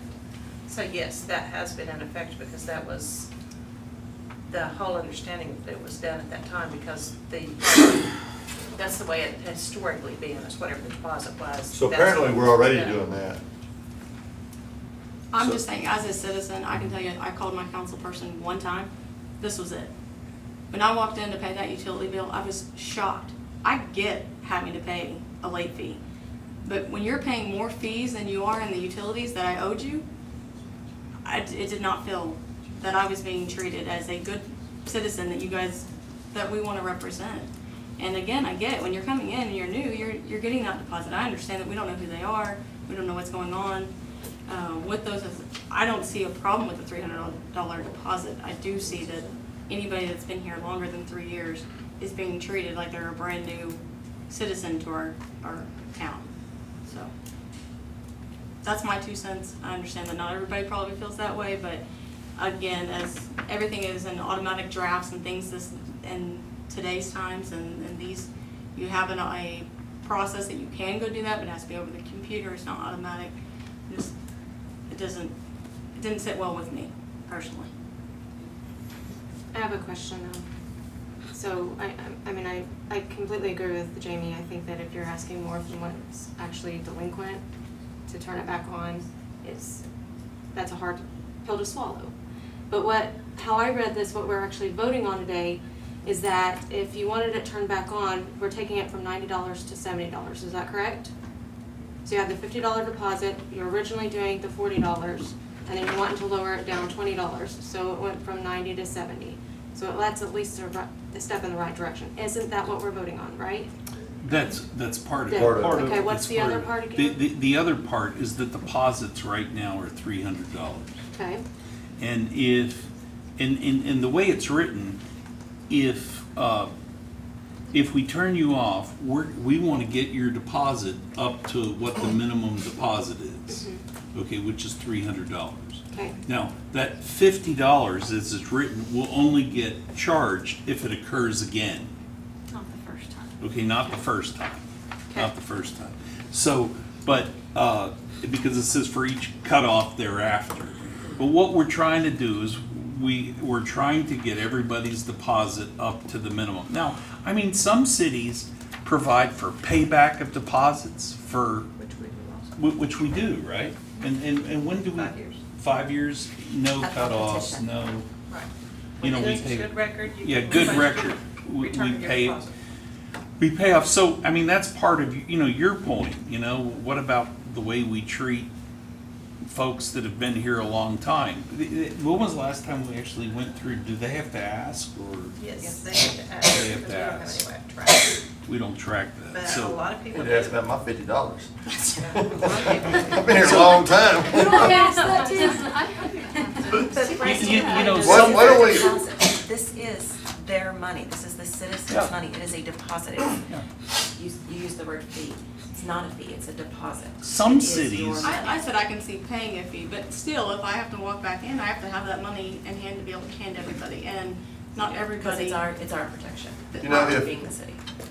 Stillwater Wait. does it on the basis of your credit number. Yep, and then you have to run a credit report on. And you run a credit score, and your deposit is big, because, I mean, if you're concerned about your credit score, you're not gonna miss your deal, I mean, unless an oops happens. We're talking about Right. $50 right now. If you get shut off, after you're to 300, then it's $50 after that. After your $300 deposit, you're at $50 when you get cut off. What if we do 2 cutoffs at 75 and then they're at 300? Chances, right? I mean, if it's 150, if they have a $150 deposit, If you if do their two deposit's cutoff, lower. you do 2 cutoffs at $75, then they're at $300. And Or you if- could do, or you could do every cutoff thereafter is $75 more. Let me ask one other question for clarification. So I have got my deposit back, several years ago. If something happened and I got shut off, would I pay $300 according to this? Well, according to this, you'd pay $150. I mean, if we changed. No, he would have to take Oh, the Because 300. you don't have a deposit for me, so would I pay $300? No, yeah, no. Yeah, well, that's The way, not the way it's written right now. The That's the way- deposit is less You know, than, it says up to 300 at some point. That's if we change. yeah, but right now it says 150, so. Well, today, but I'm saying if we changed it, went with this, it would You'd be have to pay 300, right? 300, yes, you would. Yes, that's I correct. mean, it's rough for the people that have to ask for that, believe me. People don't like it, but, you know, we're just doing our job. I would be more in favor of doing 75 twice than, I don't know. The first 2 times they get cut off, and then do 50 thereafter. But it's up to the council to have that discussion. I think any of those things are more tolerable. I mean, I understand that you need to get your deposit. I'm just saying, when you walk in, not everybody would be able to pay that. And you don't want them to have to not be able to get their utilities or have to come up with something else or something. It's just, it's very steep, I think, for a one-time, what could be a one-time mistake on someone's part. Dixie, if we move to like Bill's proposal, how difficult is that on your staff to micromanage 1 time, 2 times, 3 times? They're gonna pay $50 anyway every time. No, I'm asking, They're because she's doing got a mom. 75. Yeah. It wouldn't be that bad because they're pulling up your record and looking at it anyway. Yeah, they And as know long all as that. everybody's clear on what the rule is, it wouldn't be difficult. You could do $75 till you hit your 300. I mean, Derek may have, 4 times. But I'm serious, I mean, it would be a lot more tolerable than Derek has to pay $300, or we have to come up with $150 or something, Okay, so if someone already has their $300 deposit and then they get the cutoff notice and they put it back on, do we charge them the $50 on their first time? Yes. But if it's someone who doesn't have the 300, we charge them 75 the first time and then 75 the second time until they reach Until they 300. reach their 300, yeah. And then after that, they pay 50. Yes. Yes, but chances are, if they have been here before 2015 and they're not sitting at a $300 deposit already, they're not a repeat offender. Otherwise, they would already be at $300. So what is your proposal? Oh, I can.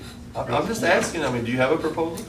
No, I mean, I think your $75 is a lot more tolerable than, I mean, that's at least half. I mean, that's at least not having to come up with that type of. Somebody put in a motion so we can move on.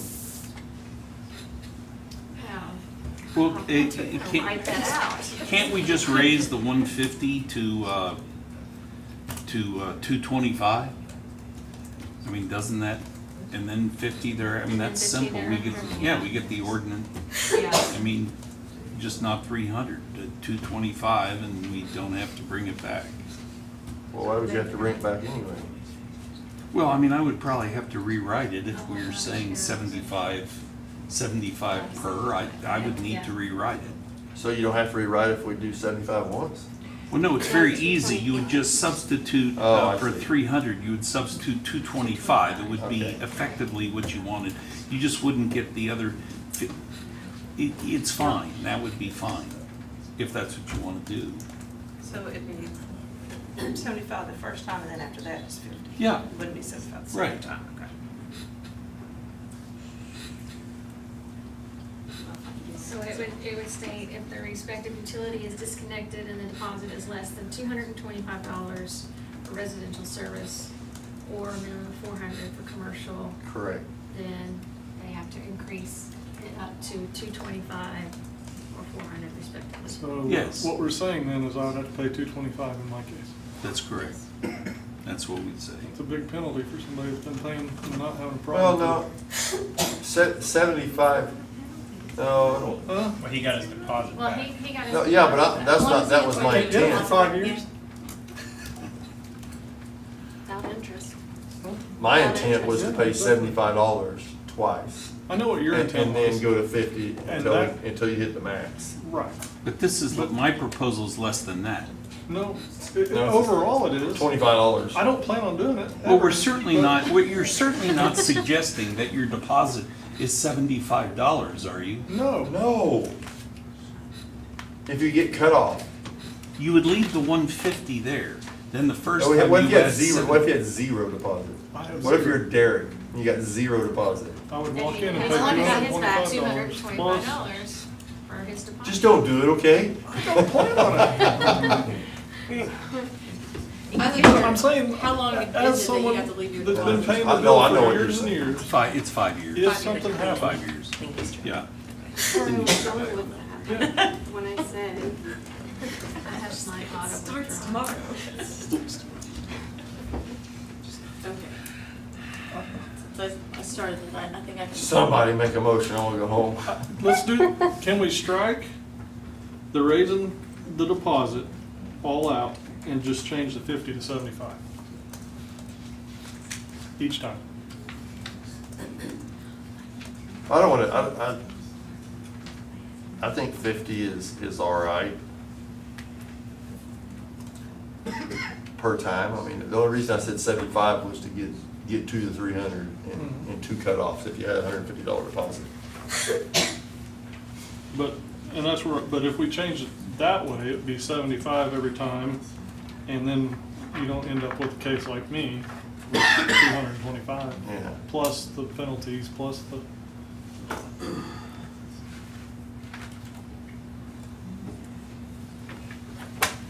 Would you have to rewrite that, Bryce?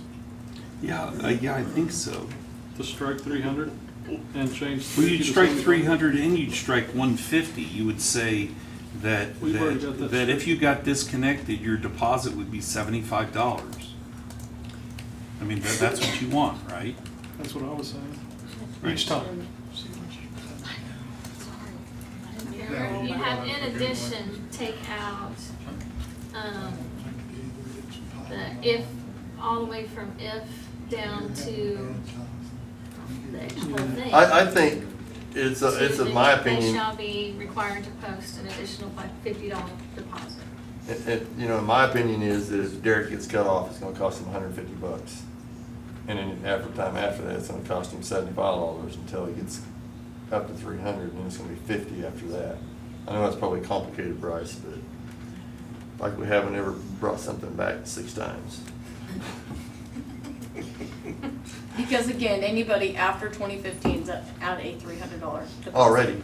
Already. You So shouldn't you're ask just for your fighting money us. back, Derek. Didn't you put It's that in your mine. own deposit? She just said so. Didn't you create your own deposit? Your savings account, when you pulled that out? Yes. You saved Easy it, for you you. saved it, There's you your, spent there's your, it. there's your. Yeah, and I'm getting interest on it. Exactly. So I don't, So you're 10 cents, easily you can repay this thing. I'll make a motion that, from this point forward, every cutoff is $75 until you reach $300 and $50 after that.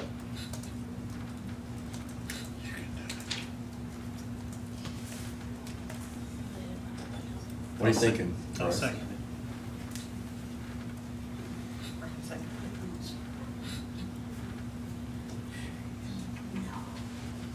can we restate that again? Yeah, because I think I need to. Yeah, maybe I should.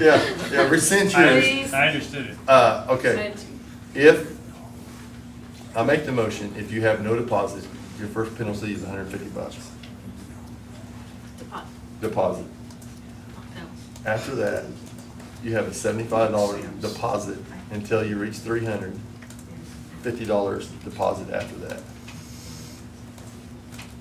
For every cutoff. for every cutoff, Every yeah. cutoff. So if it happened to me, I would pay 150. Yeah. We're gonna have to separate Pays residential from commercial. You said Once we go 150, then you would have 75, and then you do it a third time and you get another 75, and So you do it a that- fourth time and you go. that time it'd be 150 plus the 40, is that right? 20. 20? Or 20, I mean, yeah, sorry. Yeah, you're adversely affecting the commercial side. Why is that? Just the way you write, just the way you write things. I mean, I promise you, Well, I believe you, I'm just asking why. no, that's why, because you'll. Because you said affect- so? Well, yeah. No, it will affect, now, but that isn't to say we can do that, that's fine, but I will have to. What we do is we break down residential services one, and then we'd have commercial as the other. And then for commercial, would you want that to be just a $50 deposit if that, for?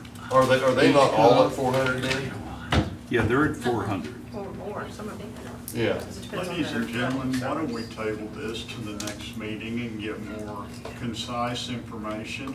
Okay. We've spent over 30 minutes on this. Well, it's important.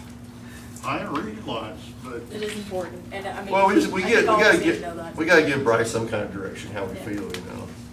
Well, I I'm saying, think you're talking I've about heard- citizens who have lived here for 4 years, at least, if not longer, and it's a big deal. I agree. Well, and it may be addressing that issue. I mean, the question is, what is the issue that we want to address? The person that's here, you know, pays their bill on time and makes a one-time mistake?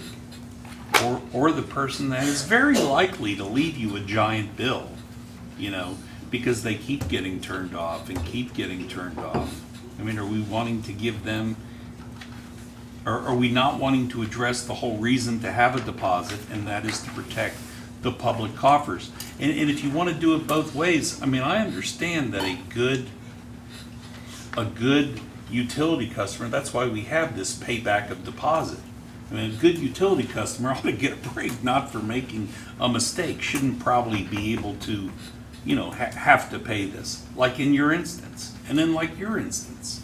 But, you know, we are trying to collect, we're not trying to let anybody who is likely to gig us, let them. You know, that's kind of the purpose of this ordinance. So then you say, well, I mean, do you want to make that easier too, because those are people who are less likely to pay, so we really don't care as much about the ability to collect. We just want to, you know, do the ability of them to get their electric or to get their services on. So there's two competing things. Then the other thing is, what about commercial accounts?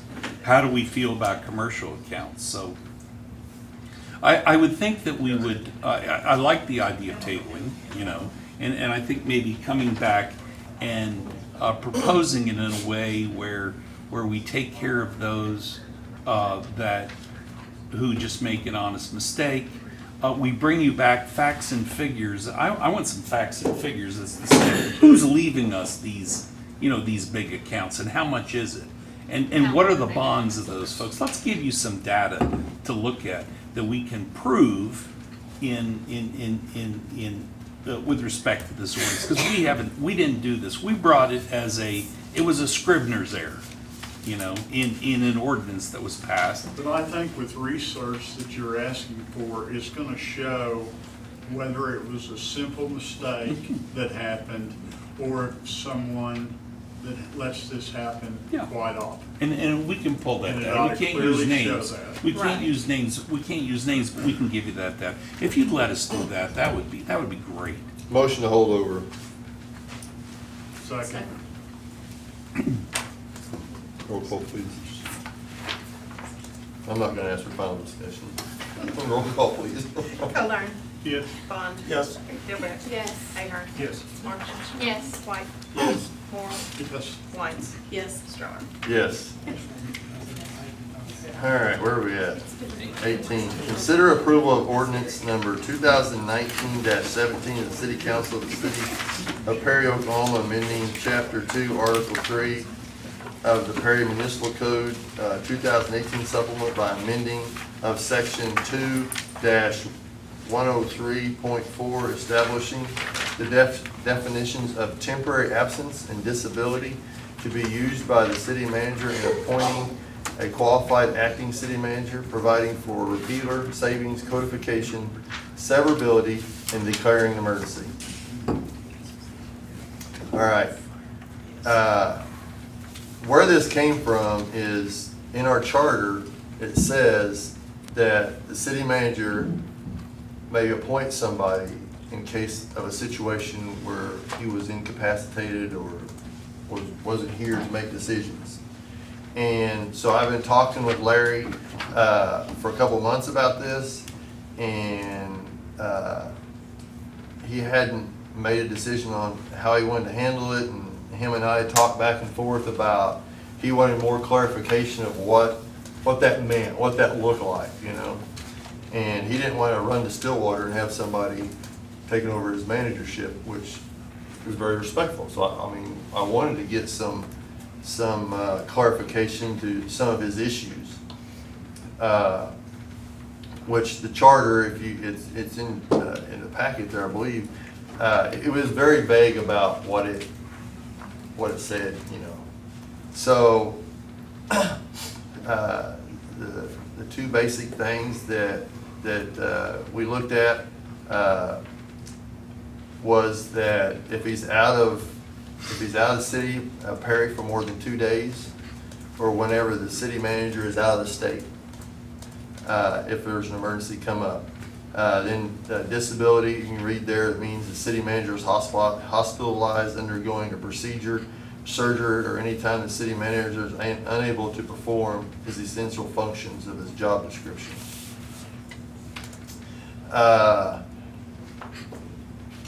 The other one that I asked for, and Larry said he didn't feel comfortable with it, we removed it.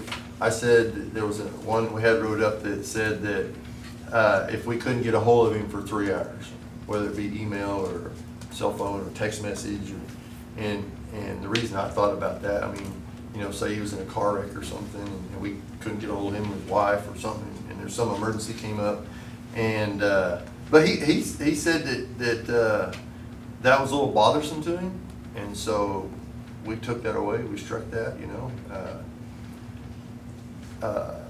Larry, I would like for you to maybe speak a little bit about this. Are you comfortable with this? Sure. We haven't talked much after. I think it's important that there's always a second in command. When I get when one of the police chief leaves or fire chief leaves, street superintendent, who do you have in command? Who do I call or you're gone? Because I think it's important, especially when you go to vacation, that you actually go on vacation. In today's world, we're all connected. We're just in a different spot. And when you do things like I do, and the chiefs, both of them, I get that. I think it's important that we have some kind of succession plan. And as it stands right now written, I'm comfortable with it. What I did not want is like the mayor said, is I go someplace and all of a sudden somebody else is running the city basically. Today, you can get text, you can call, and if they don't get me within a certain period of time, I'm okay. I think we have trained in this municipality, in this staff right now, in this staff organization, we have folks that will make a decision. And that's a blessing. I've been in places where you would not believe the calls I get for somebody that cannot make a decision. I don't have to be around to tell Brian Wheatley, we've got an electric outlet, go out and fix it. I don't have to tell the two chiefs what to do. I think this is an organizational issue here that if it does come down to something like it happened, like a declaring an emergency, that's really what kind of started this, was that somebody is around in second in command to declare an emergency. As it's written right now, I'm comfortable with it.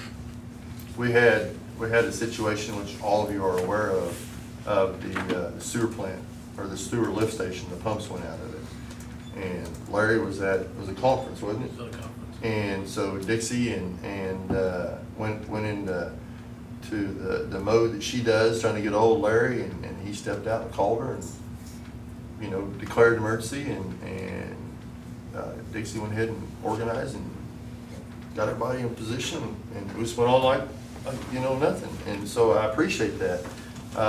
So Larry, I mean, he's always available to us, if we need to get a hold of him.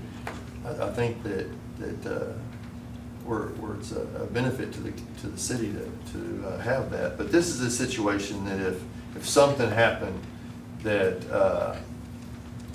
we would have someone second coming in. So the question that I have, I guess for you, Larry, is what would that second command look like to you? I mean, like a staff member? How would you handle it? It would be a senior management person, yes. Okay. So are we saying anytime he goes to a conference though, he's gonna have to? No. Well, you said anytime out of state. Oh, you mean out-of-state conference? Yeah. I see what you're saying. That's, Well, the language is temporary absence or disability. So the question is, how do you want to define it? And what we tried to do is come up with, some reasonable definitions, and Larry has concurred, but you are the council, you're construing the charter by way of an ordinance, so you can construe it however you want. We just tried to, provide. I was more concerned about the ability to not get a hold of Larry. I mean, if something happened to him,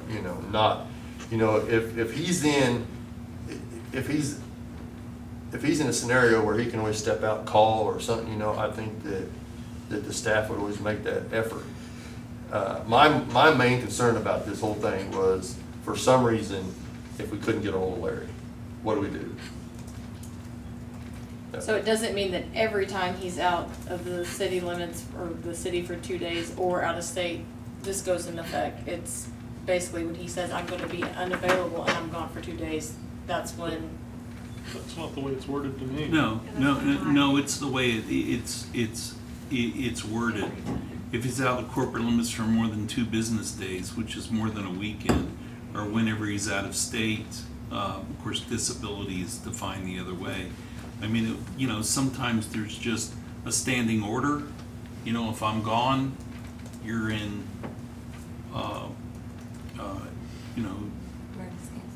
you handle it.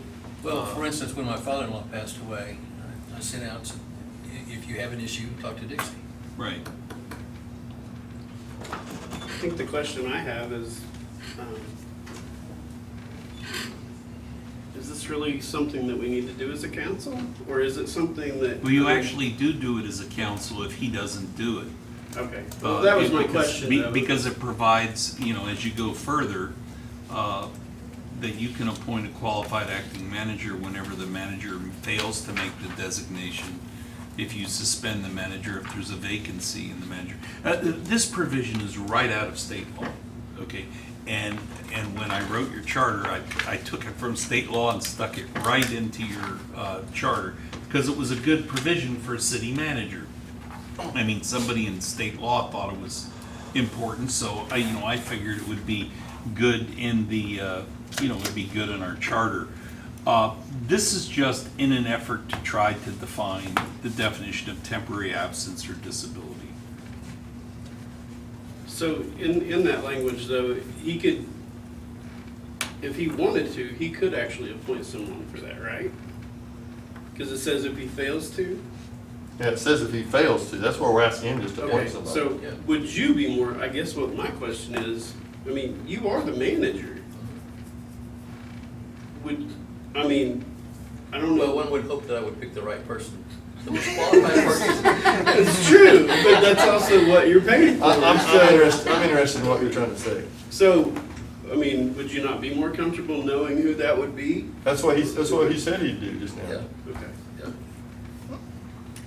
And if you'd rather have a different definition of temporary absence, then let's have some suggestions. Disability, I'm good with that. I understand that totally. That one makes complete sense to me. I'm not sure that the temporary absence is 100. The intent was, like I said, was I get that if we couldn't get a hold of him, and I thought 3 hours was a good window. you know, but Larry said he was uncomfortable with that, so. Well, I that- get the intent, but, I mean, I know there's at least a couple, 3 times he goes to conferences, and you gave a perfect example when he was able to be responsive. Yeah. And Yeah, Well, how would you define temporary absence then?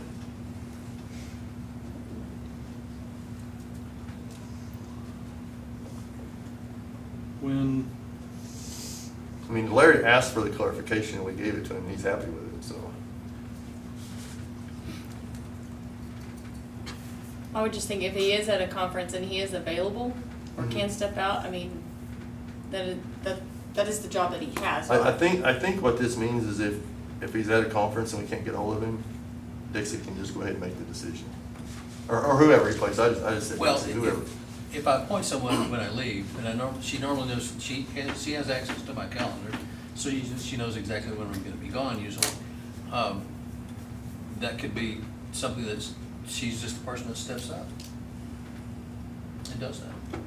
Because sometimes, like Larry was very responsive in the sewer project, but if we couldn't have got a hold of him for some reason or another, we had to act quick. So that's the scenario that we're trying to. In the case that you were talking about with the sewer plant, when that went down, does Vernon have does he have the know-how or the say-so to make decisions about that stuff without talking to you? Oh, certainly, I mean, he knows exactly what needs to be done.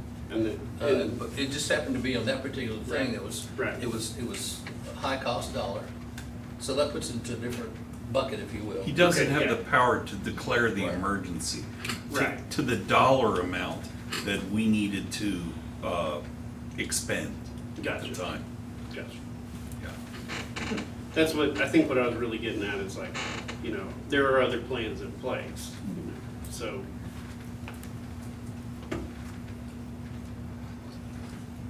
It's your role. I mean, I feel like if you're comfortable with it, then Yeah, we I should don't all see- be comfortable with it. I don't see a problem if Larry's okay with it.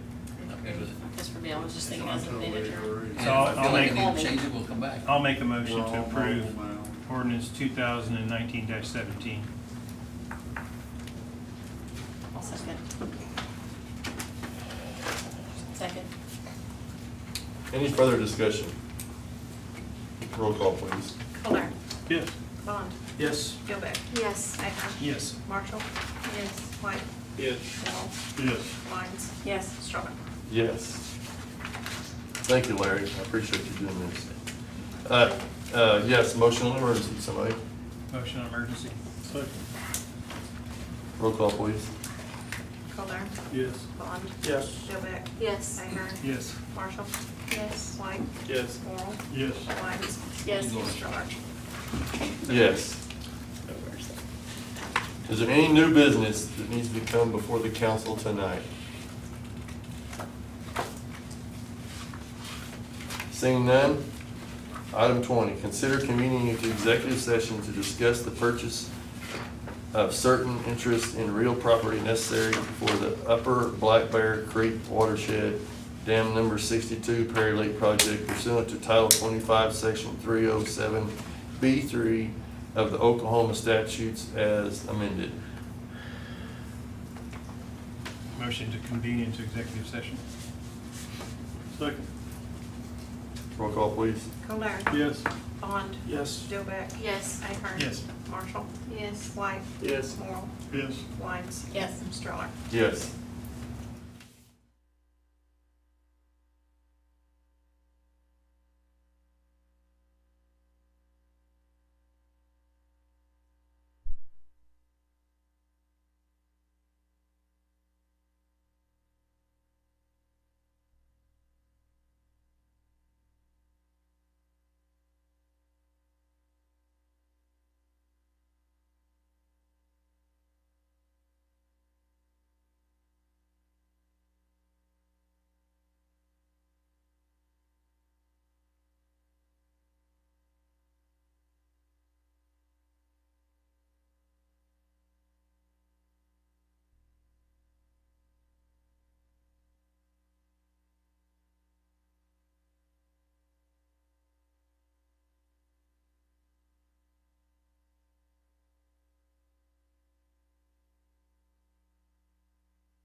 Motion to reconvene, So moved. Second. roll call. Colner. Yes. Bond. Yes. Dillbeck. Yes. Ahern. Yes. Marshall. Yes. White. Yes. Morrow. Yes. Wines. Yes. Yes.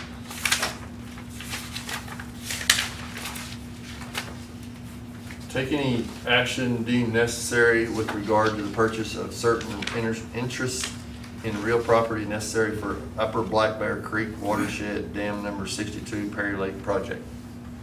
Mayor, I'd like to make a motion to direct the city attorney to send out written appraisals, fair market value offers, and enter into negotiations with property owners impacted by the Upper Black Creek, Bear Creek Watershed Dam Project. You better give me that in writing. We got it right. Second. Any further discussion? Seeing none, roll call, please. Colner. Yes. Bond. Yes. Dillbeck. Yes. Ahern. Yes. Marshall. Yes. White. Yes. Morrow. Yes. Wines. Yes. Stroller. Yes. Agenda item number 23. Motion to adjourn. Second. Roll call. Colner. Yes. Bond. Yes. Dillbeck. Yes. Ahern. Yes. Marshall. Yes. White. Yes. Morrow. Yes. Wines. Yes. Stroller. Yes.